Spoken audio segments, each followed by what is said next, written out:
Begin. Good evening, ladies and gentlemen. Before I share my thoughts this evening, I just want to thank everybody on the panel for joining us this evening. I recognize the speaker, and there's other senators that's going to join us later on. We just got off a session, so they're going to be a little bit late. Um, Ladies and gentlemen, this briefing is now called to order, and the time now is 5:32.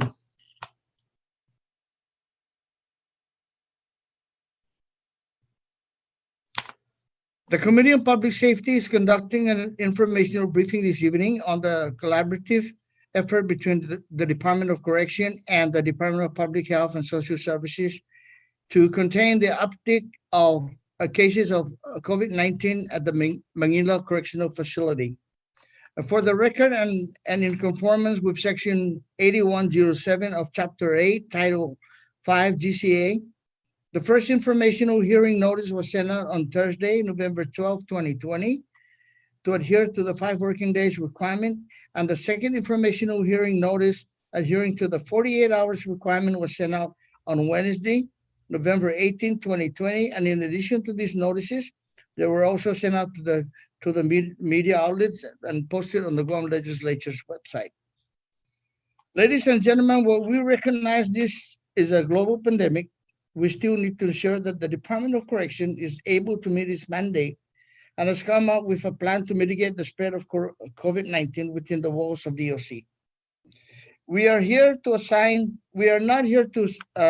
blame to the hardworking staff of DOC, but just to make sure that we have adequate safety measures for the inmates, detainees, and the working employees up at the Department of Correction.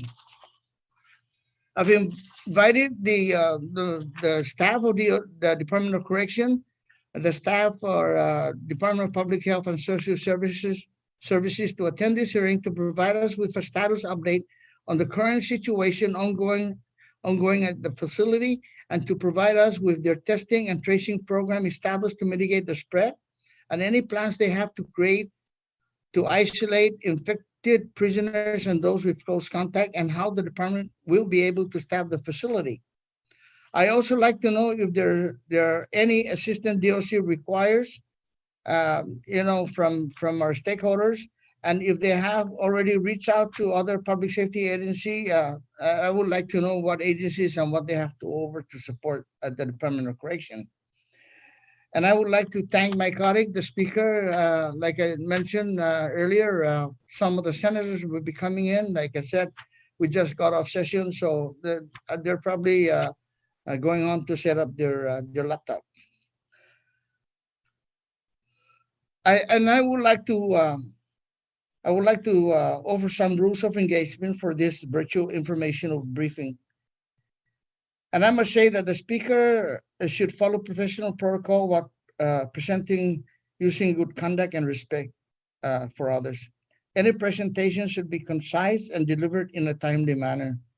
And all testimony should be made on today's subject matter as to not conflate with the issues. Any deviation from this rule will result in most likely the removal of the speaker. Ladies and gentlemen, because I do have some questions that I wanted to put out, but first I want to have the speaker speak on behalf of this informational briefing.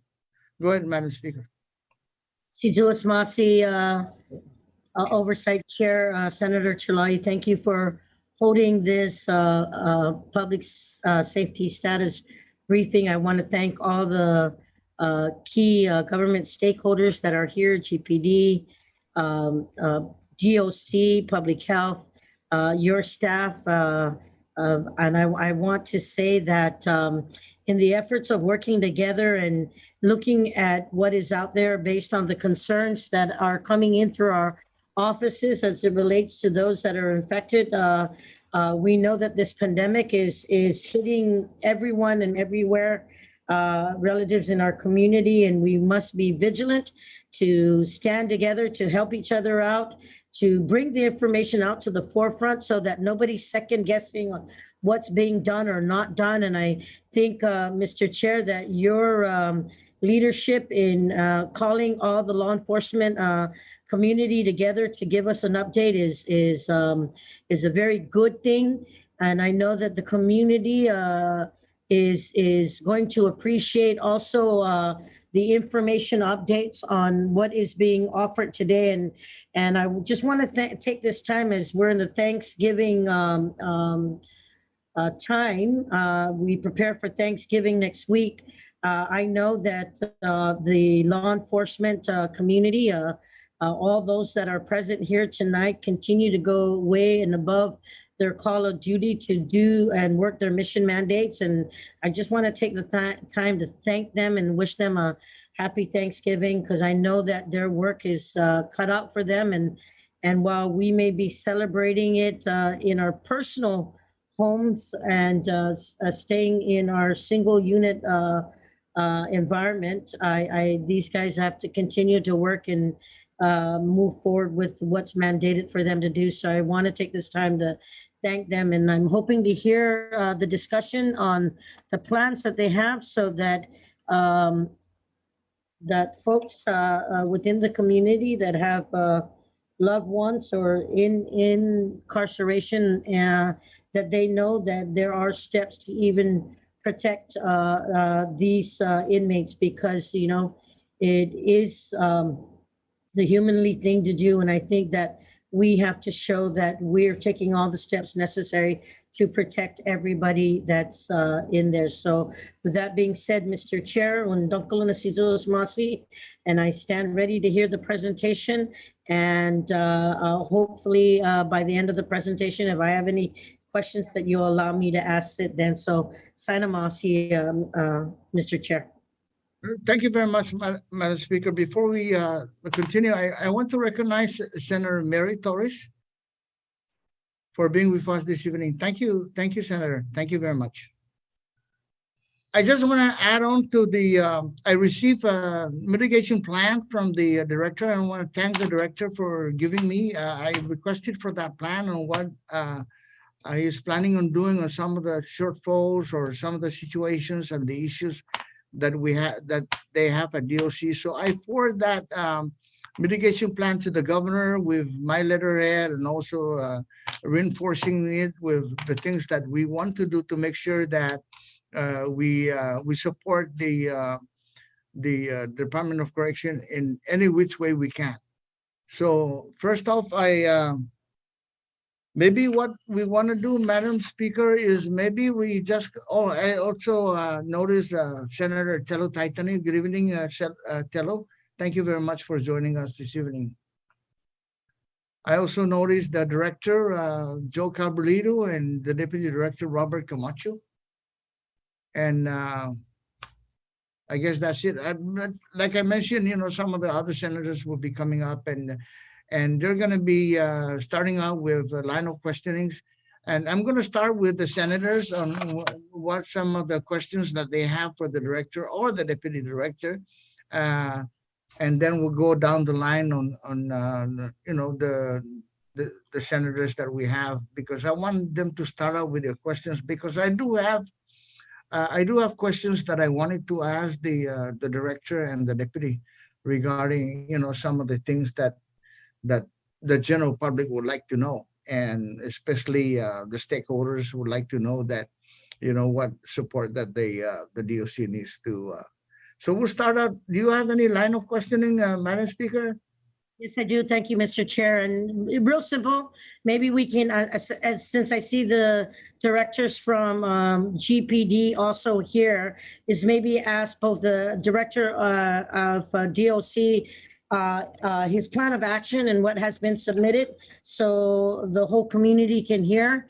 And then also if GPD would like to add what they're doing. We understand that there have been some contact with some of their folks in GPD, and maybe what they too have for their plan of action as it relates to this pandemic. So if I may, Mr. Chair, we can begin with the Director of Department of Corrections, and then even the deputy or if anyone from DOC would like to speak, and then also ask the same question to GPD, if that's okay with you. Thank you. So we'll start with DOC Director. Go ahead, Madam Speaker. Ask your questions.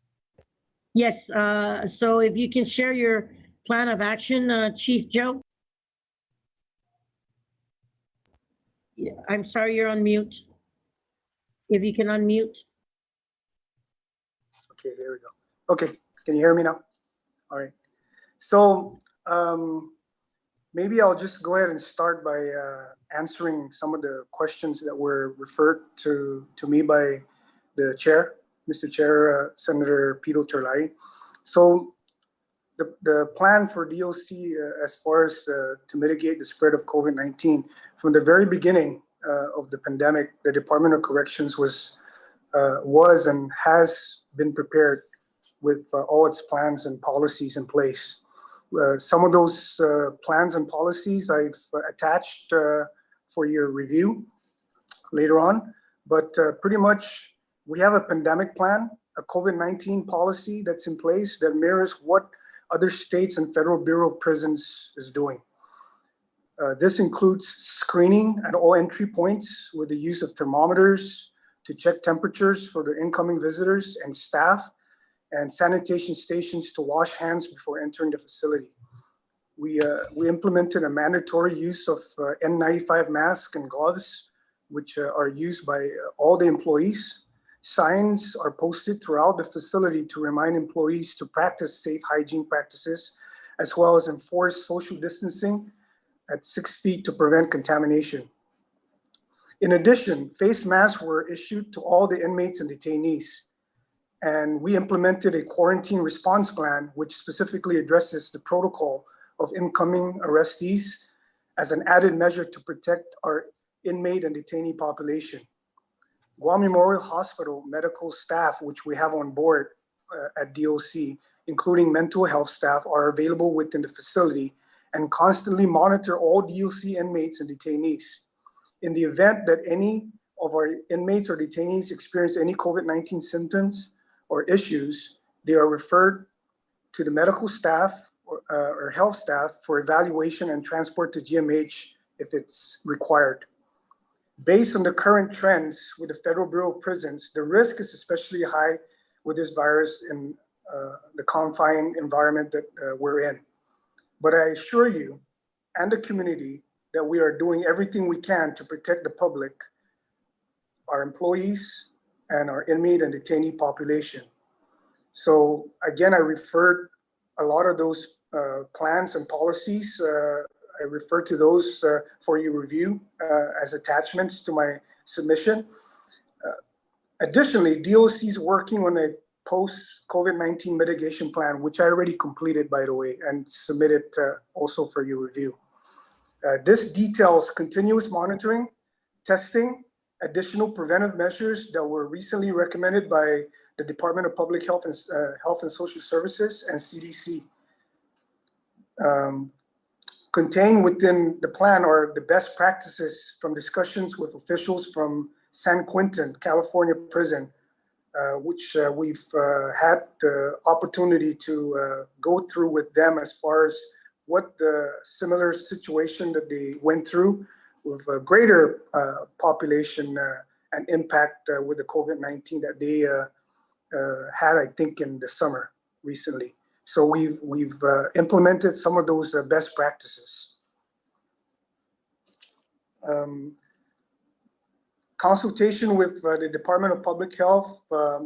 We have been in direct communications with the Department of Public Health and Social Services. Up until now, they have conducted at least 3 site visits at both our Manila main facility and the Hagåtña detention facility. Department of Public Health is always immediately notified of any changes and updates of DOC's COVID status. Public Health at this point provides us guidance and conducts their person under investigation protocol. We will continue to assess and monitor the situation with Public Health to ensure that we provide them with the necessary information needed for them to swiftly conduct their investigations. Public Health has provided recommendations based on their site visits, and we are diligently working to implement those recommendations. Testing protocols and isolation of inmates or detainees in cases of close contacts. The testing protocol is based on the guidance of our internal GMH medical staff in coordination and consultation with the Department of Public Health. Close monitoring is conducted with checks conducted twice daily by all our medical staff for those who have tested positive and are currently being isolated at the designated quarantine facility or isolation facility. Close contacts are also closely monitored and quarantined within the designated post area. We have ongoing plans and discussions to conduct random testing every 2 weeks for employees and periodic tests as needed for prisoners. The plan to adequately staff the department with the effect of COVID-19, because I know that that's been an issue that's been raised outside of our facility, is we have a COVID-19 contingency plan. That's from the very beginning of the pandemic as part of our plans. This plan in place specifies the process that has been already executed. We are currently going through that process and exhausting all our available means and resources. An emergency roster has been activated, canceling all regular days off, as well as redirecting and prioritizing our non-essential manpower to the front line. A virtual command post has been created via WhatsApp chat where all important and pertinent information is being directed and collected. Information included are number of personnel in isolation and quarantine, as well as prisoner status, which is closely monitored. The number of personnel and prisoners in isolation and quarantine are closely monitored and documented. Additionally, DOC has set up a communications channel with the Joint Information Center to ensure all information is filtered and consistent and transparent for public awareness. An in-house designated hotline was established recently for the public to inquire about any concerns they may have, especially those with family members that are currently incarcerated and under DOC's care. I've also provided the data on how many prisoners we have currently that are positive, and the number of our population currently, which is 546. That's including both facilities, Hagani Detention Facility and the Adult Main Facility in Manila. I'm open to any questions right now. Thank you, Mr. Chair, if I may. Director, you spoke about the number of those that were confirmed positive and the separation. So as it states together, have there been any more cases that have been shown positive based on the isolation and the mitigation plan that was put together? Have there been any more to date with the positive testing? And have all the prisoners been tested? Okay, so all the prisoners have been tested, and we are closely monitoring internally with our medical staff, and we have retested even some more after that, based on symptoms. Those prisoners that are displaying symptoms due to our close monitoring, we've coordinated with public health to retest some of those prisoners. We retested post 24, and all of post 24, 20 of them came back and tested negative just the other day. We're retesting 2 additional posts today due to some prisoners complaining about symptoms. So that testing has been completed, but we've yet to get the results from public health on those. They should be coming in either late tonight or tomorrow morning. We usually get them pretty quick. Public health has been really expedient in their process as far as getting those results back to us.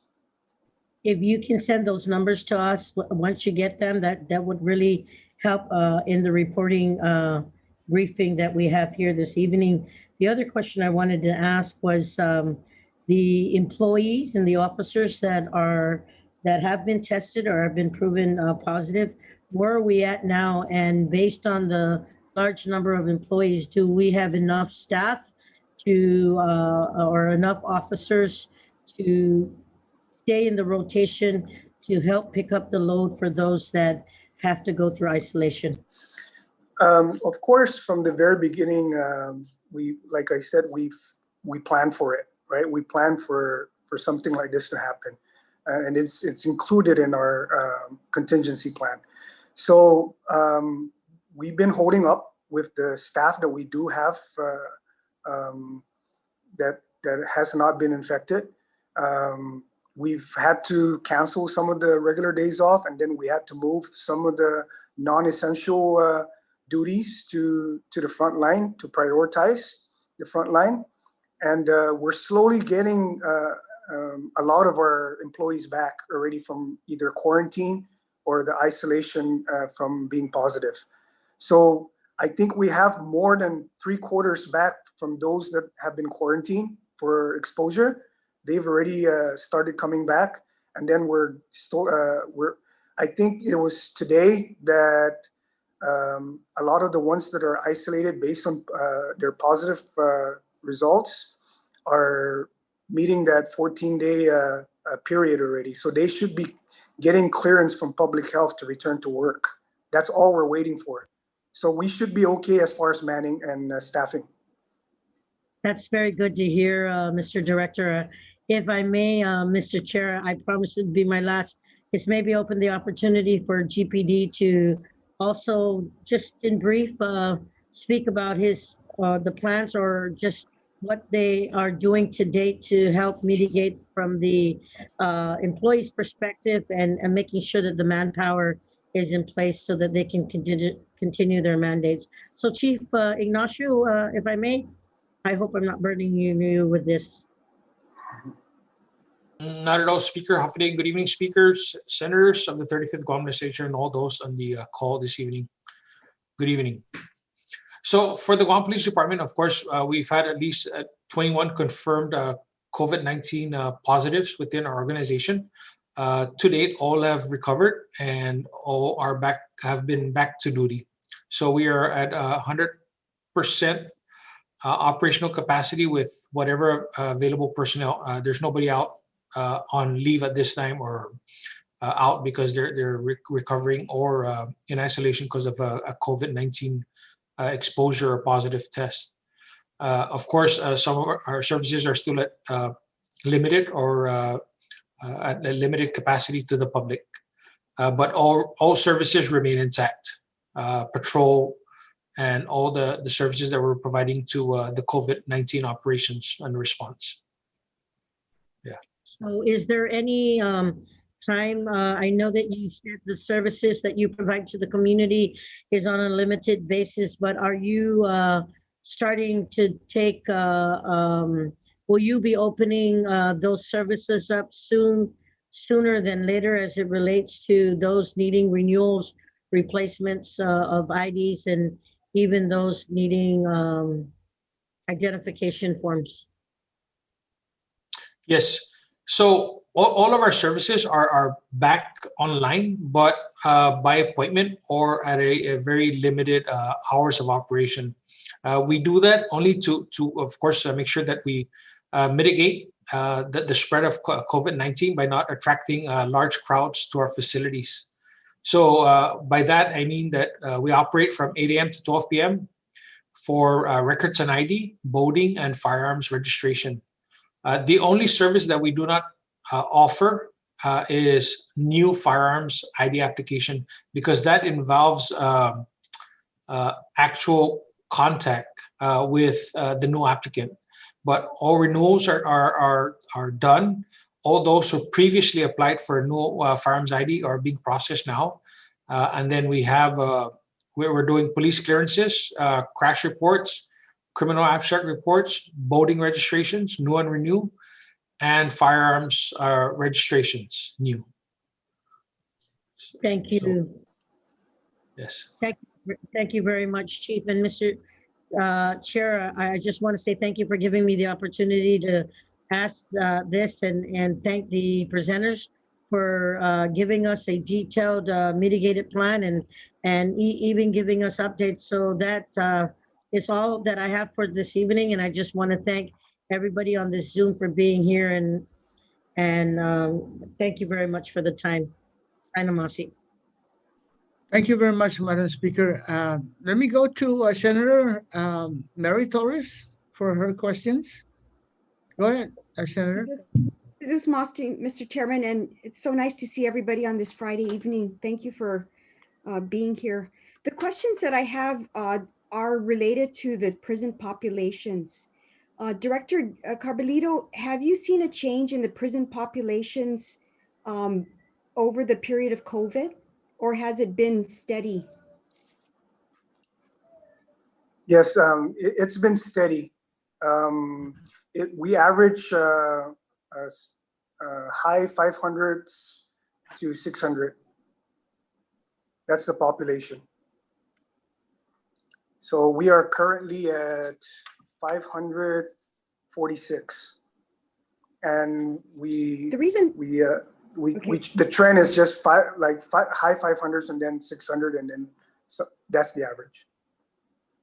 Okay, the reason that I'm asking this is, we know that DOC has an overpopulation of inmates. It's been established previously. It's very highly populated, and many of the people in the prison have, medical conditions and other situations that make them most vulnerable or at high risk if they were to contract COVID. And where I'm wondering whether we should consider on Guam, as many states have done across the United States, whether we need to start considering how to reduce the prison population. And I'm talking specifically about how some jurisdictions, even through executive order, are ordering the release of, or they're suspending new admissions for those that have been charged with misdemeanor charges, except those that are not, that they're not domestic violence. So misdemeanor charges, they suspended the admission of them. And also there's been movements also to reduce bail so that people who are not able to meet bail don't, get incarcerated.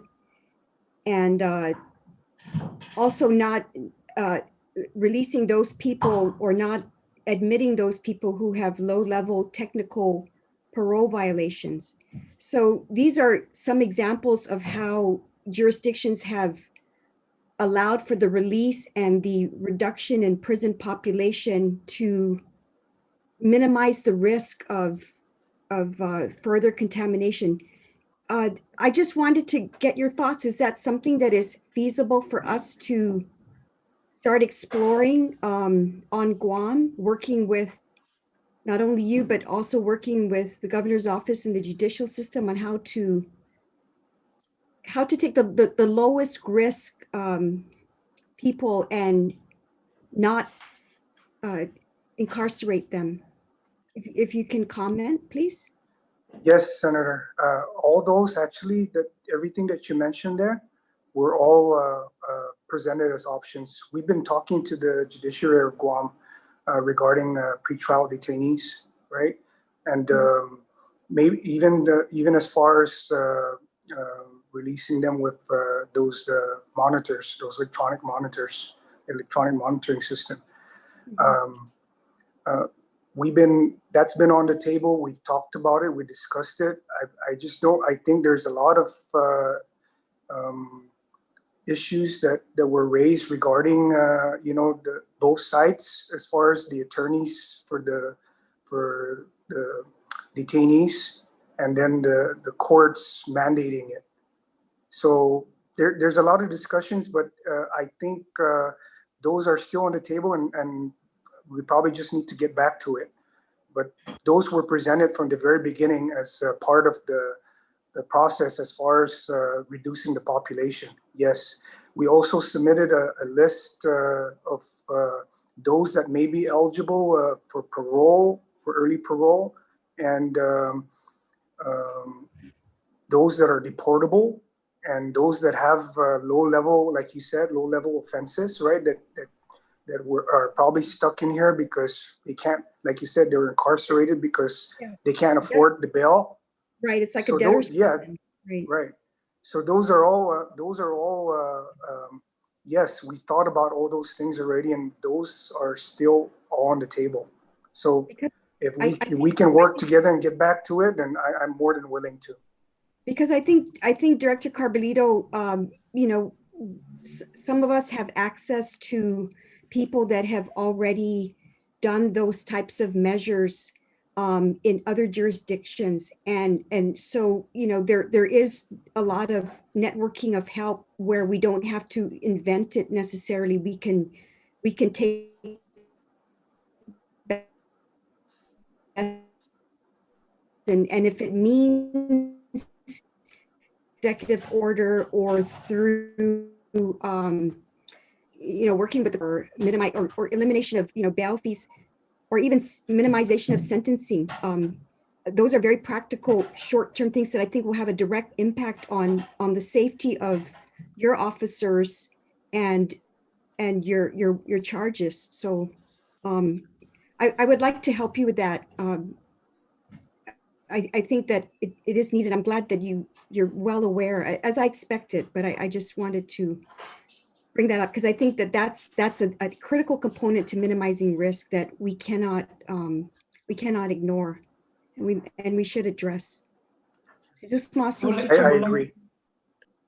I would like to mention that yes, we have already did some research on our inmate population, and we have Christina told us here who helped develop the listing. But we had some criteria for that too. Again, those with nonviolent crimes, those who are eligible for parole or possibly getting released maybe in November or December. Those who are eligible for deportation with INS. And one of the things that we are also discussing is that anybody that is released, that we put them on 1 to 3 years parole supervision and put them in possibly intensive supervision where they have to report 2 or 3 times a month. And if they're not employed, they would be doing community service at the mayor's office if the protocols of COVID protocols are available. So so we're looking at all these different options, and we are looking at making sure that only the inmates that are the best risk, those that possibly are already at the halfway house or doing vocational rehab already and have completed their treatment programs. So there are criteria that we have set for ourselves to ensure that there's very little risk to the community.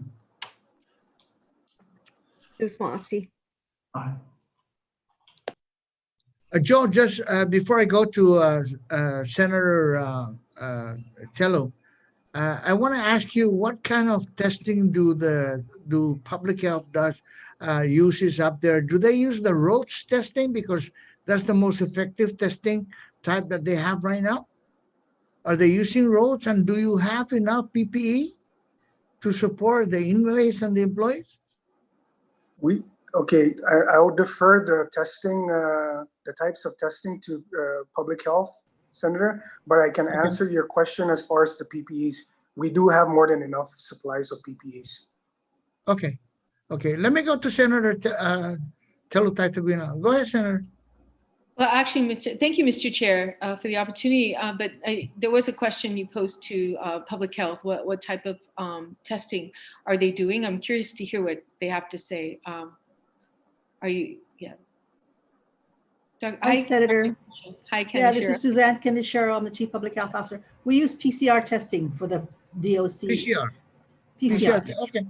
Correct. Okay. So we swab on site and then we bring it to the lab for testing. Okay. And that's a Correct. 3-hour one, right, Dr. Kaneshiro?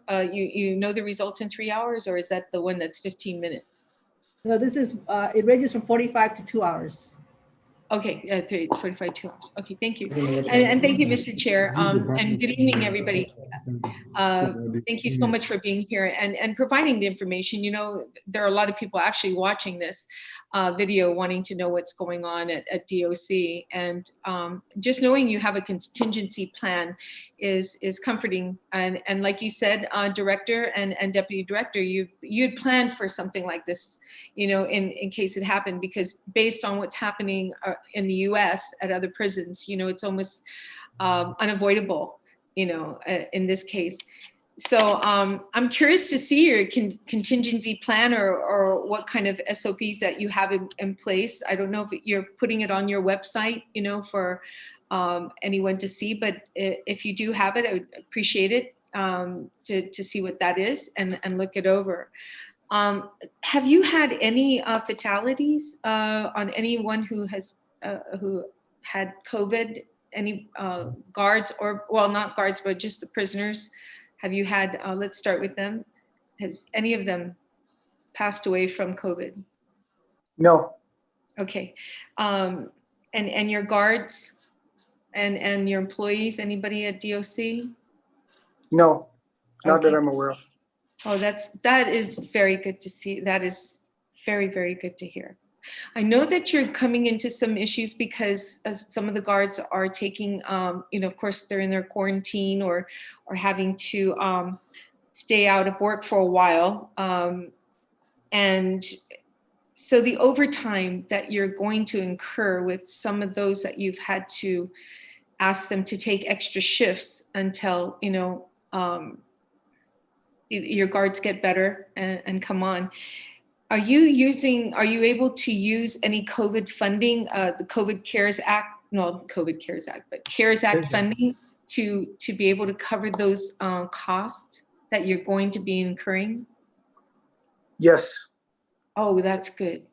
Yes. That's good because Joe, the governor is in support. The governor is in support of everything that we're doing as far as the funding and the resources that we're going to be exhausting, trying to mitigate this this disease. That's very good to hear. Your facility is housing how, you know, well, what is the word to use, but the Manila facility can house up to how many prisoners?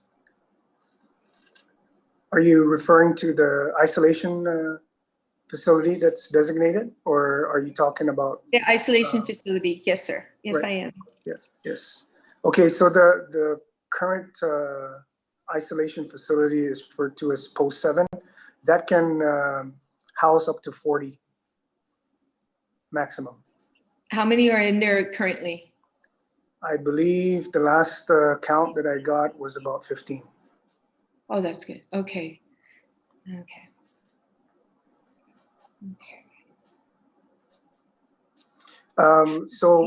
With that said, I just want to say that we are looking at other resources already as we speak. We're working on standing up one of our domes that was inoperable as an alternate facility to utilize. All we need to do is fix the air conditioning in there and construct another shower and restroom area outside of that dome. So that's in the works. Okay, that's good. And you know, Joe, are you starting to see kind of like flatlining, or you know, are the cases starting to go higher as far as infections? Are they building, or are they starting to taper, like they saying flatlining, and you know, they Right. call it, are you starting to see it go down, or? I'm scared to say, to be honest, if you said that. I'm hoping for the best, but we're right in the middle of it still. We're still right in the middle of it. I don't want to jinx it. We just tested another 90. Yeah. Retested, I'm sorry. We just retested another 90, which is two of our posts. because they were experiencing some symptoms. But for the most part, from the beginning, when we completed the first batch of testing, everyone was negative. And then the second time around, that's when we started experiencing, the uptick, so to speak, right? So we got the 90 plus right now that's infected. But for the most part, that's isolated into one post. So we've kept them in that one post, in that same cohort, right? Because it's their same bubble. And hopefully, because most of them are asymptomatic, they'll get back to normal within, a matter of the required days that's, needed for them to recover. Okay. And my last question, Mr. Chair. Thank you, Joe, for that. And I know you don't want to jinx yourself, so I'm not going to force you to jinx yourself on. We're all going. I see also Mr. Camacho going there. No, we're not going to say anything yet. But I understand that. With this whole thing that's going, it's a lot of prayer. A lot of prayers are going out there, and for everybody. So. My last question is, in the event an inmate is going to be released soon that you know of, do you ensure that this person is completely isolated before releasing out to the public, at least the 14-day quarantine before they go out, just to ensure they have been quarantined, like we do when people travel into Guam. We put them at the hotels for 7 days, and then another 7 days at home, just to ensure before they go out to the public. So what are your steps when you're releasing someone to the public? We already, it's coincidental that you mentioned that, because we had one release already, inmate that just completed his time served, and we contacted public health, the contact tracing team, and they interviewed him and they isolated him at the Guam QFAC for the remaining of his time until he clears. Oh, that's good. Oh, that's good to know. Okay. Well, thank you, Joe, and thank you for all your hard work up there. Please be safe, Bob, you too, everyone at DOC. Please be very safe, and take care. Don't take any chances, and we'll continue to pray for you. Thank you. Sure. Thank you. Thank you very much, Senator. Let me Mr. go Chair. to Senator Morris now. Mr. Please. Chair, if I may. Go ahead, Madam Speaker. I just want to acknowledge the presence of Senator Kelly Marsh Taitano, and also the Director of Public Defender, Stephen Atori, who's also with us. And then we have the Director of Public Health and Social Services, Mr. Art San Augustine. I just saw them on, and I want to make sure that they're acknowledged for being here. Thank you, Mr. Chair. Okay, Madam Speaker. Senator Kelly, go ahead, please. Sedus Masi, Mr. Chair, and to the speaker for recognizing me. So I apologize for coming in a little bit late. I ran right home after session to be able to get on here. And I really thank everyone for taking the time to be here. We see so many people that have showed up for this hearing to provide us really detailed information. And that really speaks a lot, I think, for the commitment of the work that you're doing. So that's very appreciated.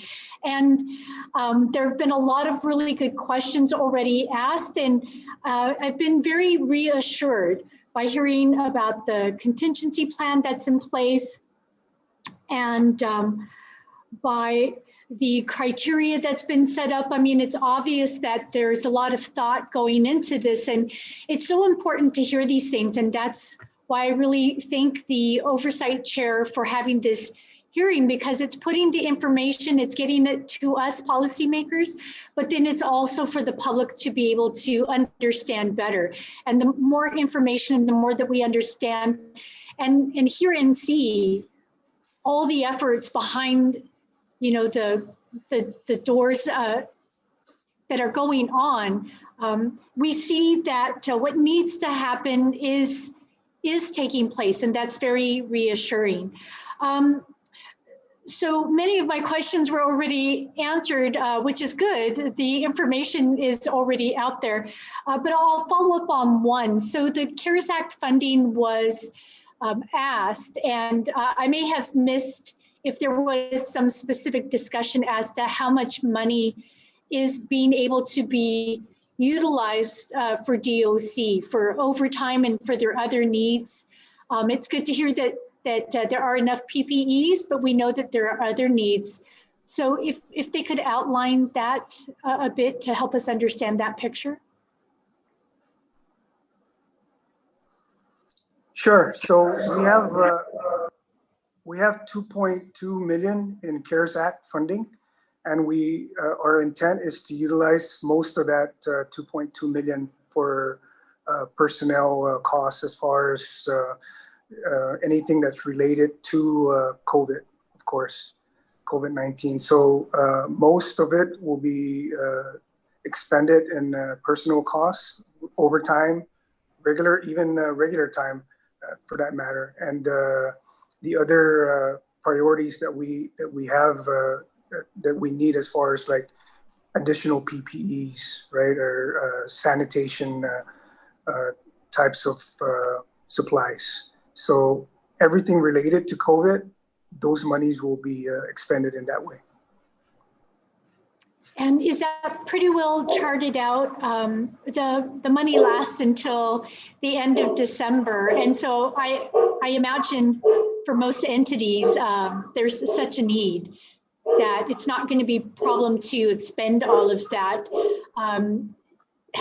Do you have it pretty well mapped out, and you see that everything's going to be able to be expended by the end of the deadline? Yes, we're aware that we have to spend it by December 31st. So our plans are in place to make sure that we do expend it by the deadline. Okay, so yes, thank you for providing a little bit more clarification. And I believe there are other parts of the agenda that I'm looking forward to hearing more information on.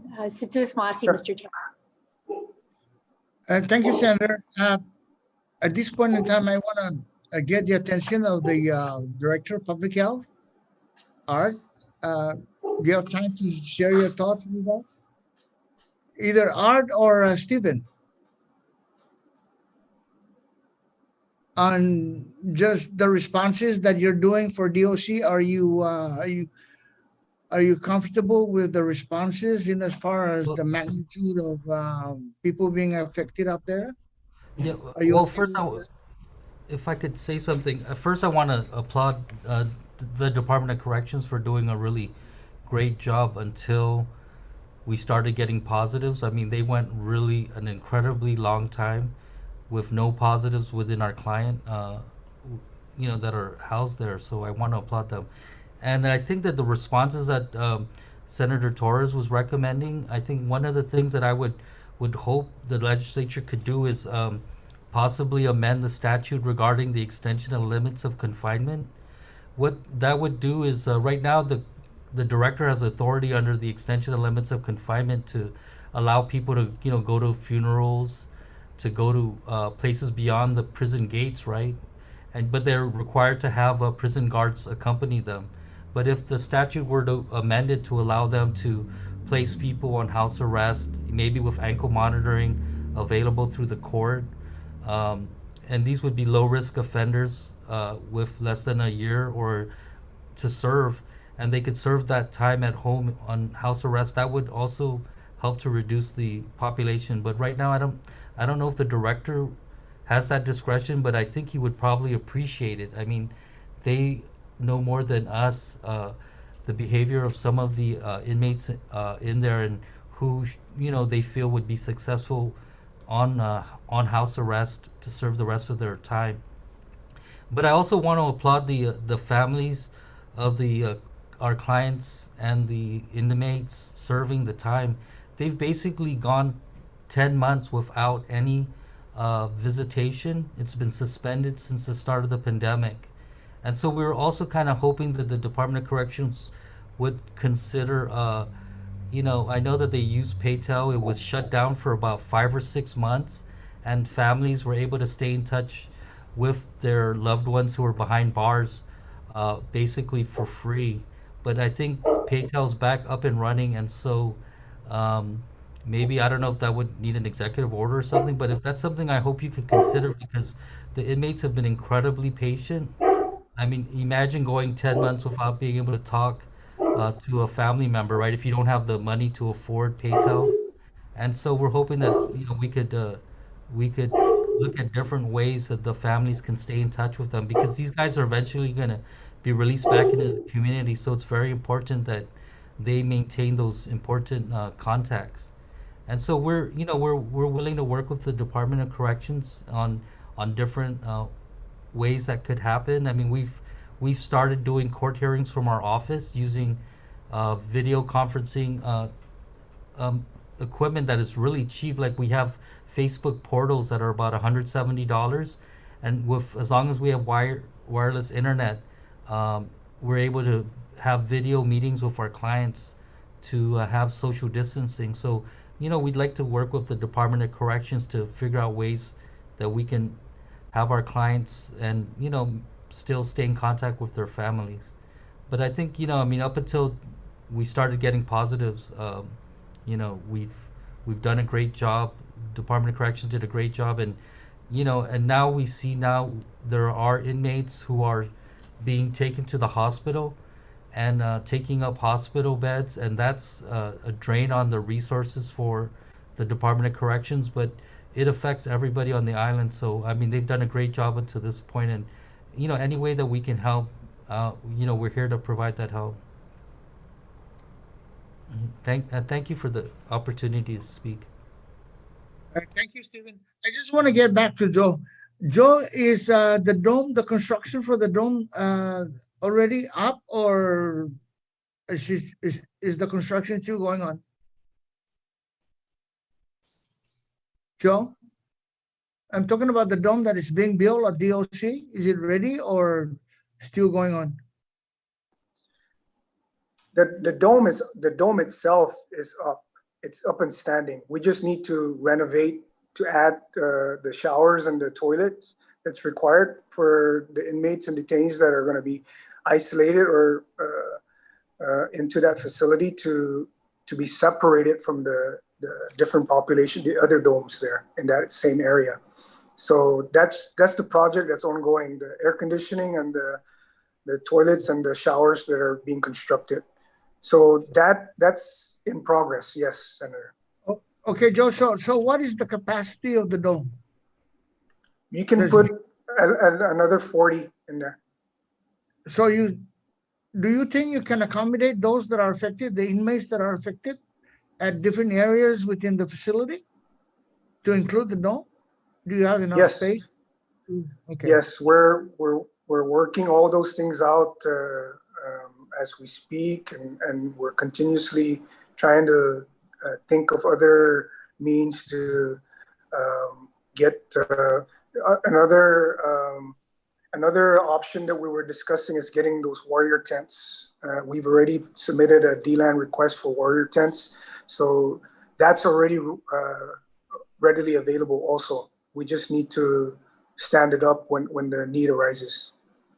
Okay, Joe, another thing, and one of the reasons why I invited the Stephen, the chief of police, and also I invited the adjutant general of the Guam National Guard, just in case you need additional perimeter securities.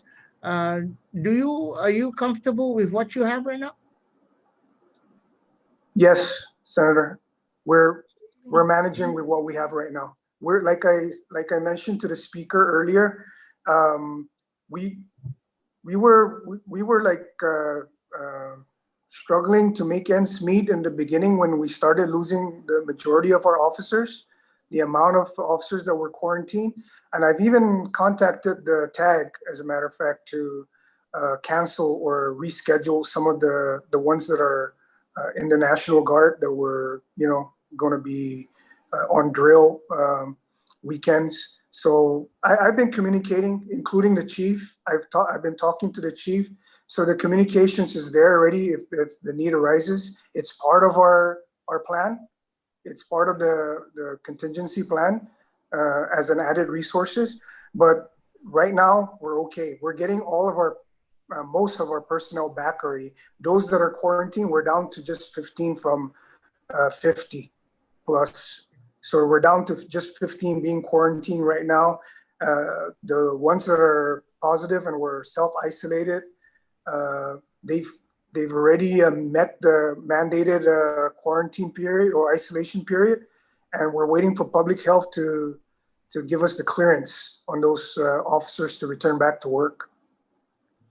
Joe, have you talked to the Adjutant General? Because I know that, I was in the military and I know about the procedures and using the soldiers.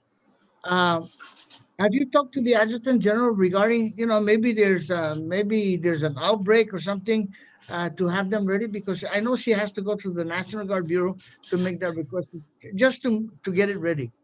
Have you communicated with her?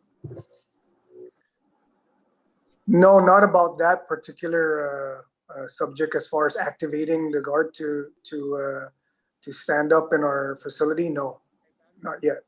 Like I said, we have not gotten to that point, but when we get there, I hope that that would be a possibility. Yes, as an option. Sir, I just want to mention that one of the things addressing that issue about manpower, we have parole officers also helping with perimeter security. We have our internal affairs officers and our intel officer also pulling duty. We have also recruits that have not yet graduated, but are still doing the security work, minimal security work. And because we are scaled down, much of the activities that would require a lot of manpower has been scaled down. So that in itself, we can use all those personnel that we were using for different activities like community service or what have you. We brought them in, and we're making them using them for the additional security in the units and so forth. We just hunkered down, and everybody has to do their work and do much more. And of course, we reduced the days off, so that helped out tremendously. Okay, thank you, Bob. There's one last question that I wanted to put out, because there's several people that call my office, and actually they were misguided on what I mentioned in the beginning regarding the release of inmates that have the COVID-19. And I just want to make clear that, as far as, because there's two categories at DOC right now: the inmates, and the director can make that decision on the release, and those that are up there under the court. So the thing is, I am not in support of releasing any of the inmates that are affected by the virus. And I just want to, Joe, give me your take on that, please. Senator, we've submitted, we did our due diligence as far as reviewing those that are eligible, and we've presented those that are eligible to be released or have low risk, that are on a low risk scale, based on our our social workers making that review and the assessment as far as their crimes that were committed, as far as the offenses, the types of offenses that were committed. So, and then good behavior, all those things are taken into consideration when making those risk assessments.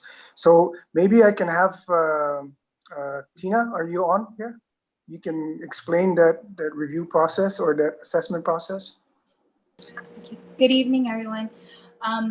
What we did is we actually had 5 criterias, and myself, as well as my counterparts, caseworker Mark Perez, caseworker Donna Cruz, caseworker Linda Charfris, and our administrator, Ms. Tayama, and our supervisor, Ms. Ortiz.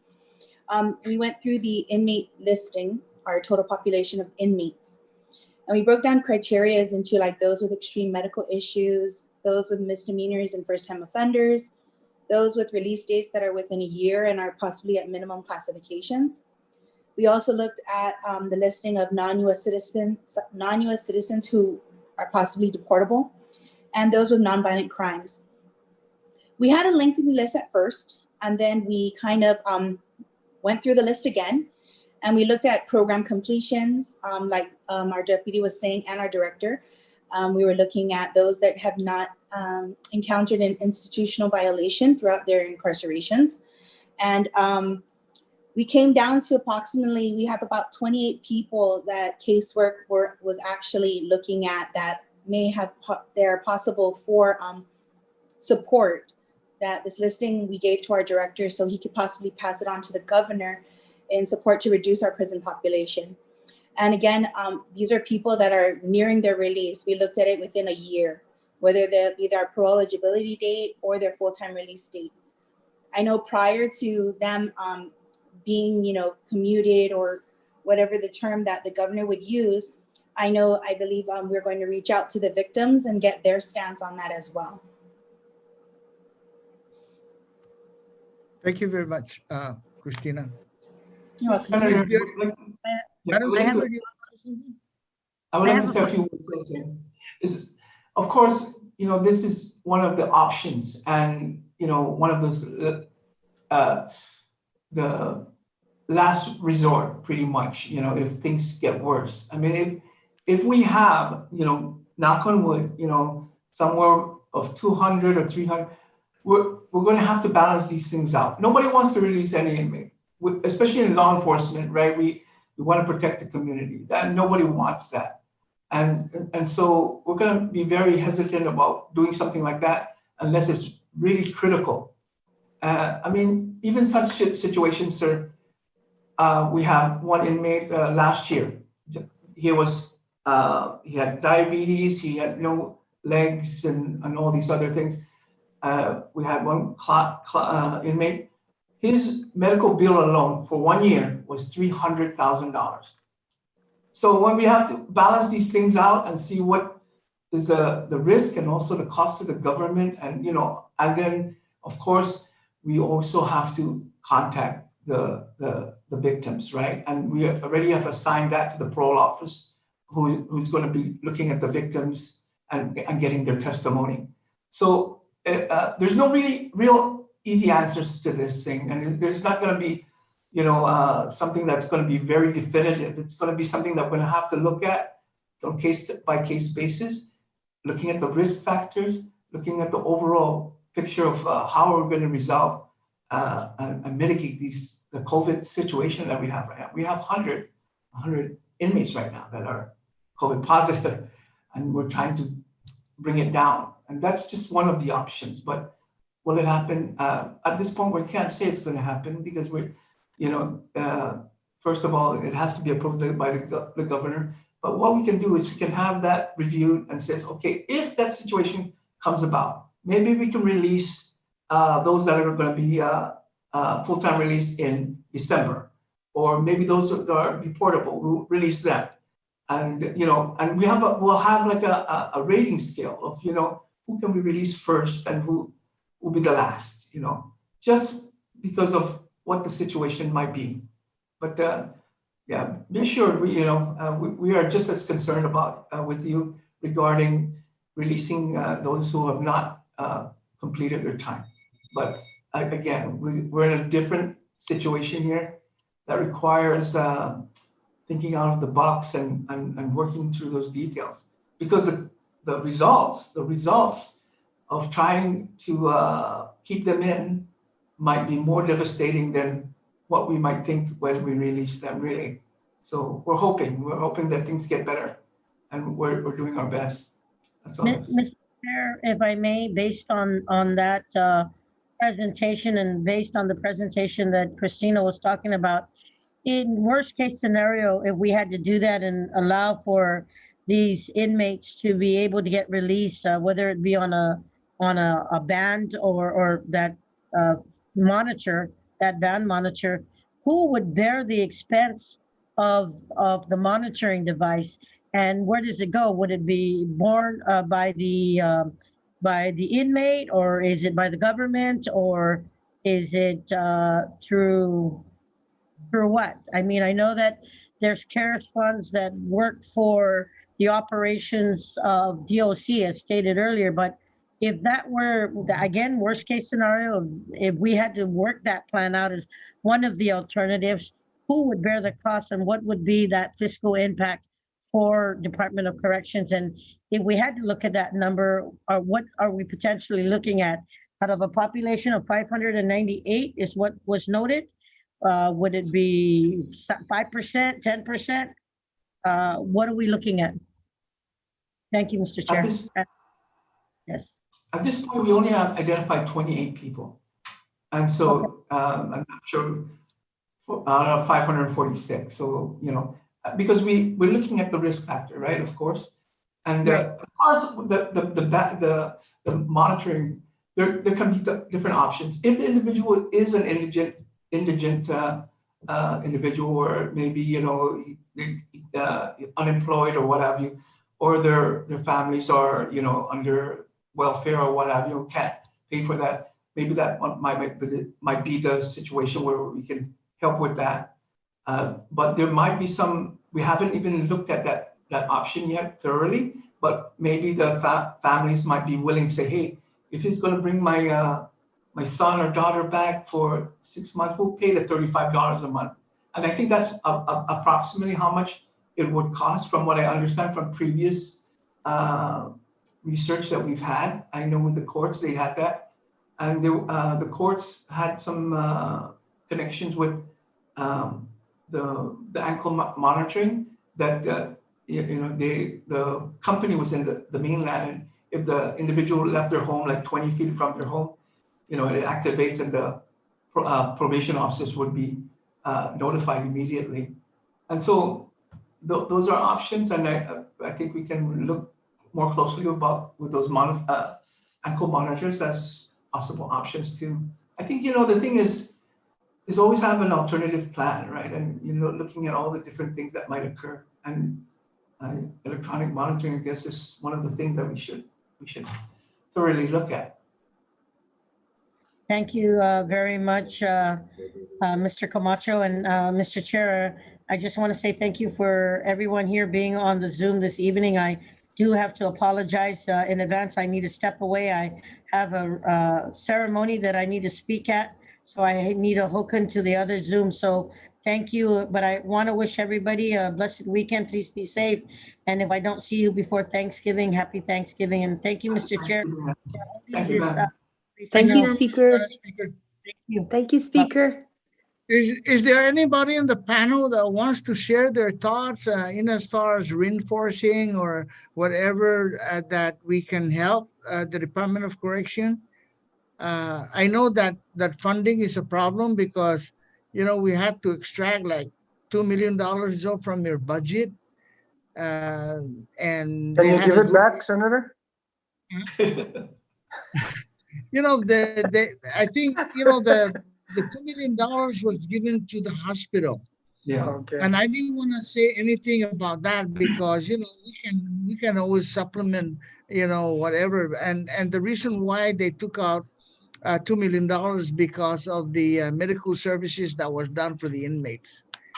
And I know that it was mentioned that there's over $2 million that DOC owes to the hospital, but be as it may, we're going to try, and all the speakers with me all the time. So we're going to try to make sure that we replenish back that $2 million. So Yes. if there's Thank you. nothing, there's nobody else that wants to share their thoughts, I just want to thank everybody. I want to thank the chief. I know it's a long ways down to Marizu and Teresa, everybody else. Thank you very much for coming here and giving us the information. Joe, thank you very much. Because You're welcome, I was, Senator. when they asked me about, or they mentioned my name, Thank you. I'm in support of releasing the inmates that have virus and all that. I said, no, I didn't say anything like that. Welcome to our world. that you handed to me, and the governor is going to review all that and also some of the things that we talk about tonight. So if there's anything, any support that you might need from the senators, please. And you're short of fund about 300,000, but don't worry, we're going to get it for you, Stephen. And in Thank you. closing, I just I want to thank all the everybody that participated in today's informational briefing on the Department of Correction COVID-19 plan. We thank all the hardworking staffers at DOC and the Department of Public Health and Social Services for their hard work in developing this mitigation plan. The committee stands by ready to assist, and we have already gave notice to stand by or to follow up the status hearing for next week to see if there's any other agencies you require assistance from and able to help. If you have any written testimony, you can email it to Senator Pedo at senatorjpterlaje.com or hand deliver it to my office at 140 Aspinall Avenue, Bridge Point Building, Hagåtña, Guam, 96910. The time is currently 6:43, and the Committee on Public Safety, Border Safety, Military and Veterans Affairs, Mayor's Council of Guam, Infrastructure and Public Transit is now adjourned. And I want to thank you very much. Thank you very much, Senator. Thank you. Thank you, everyone.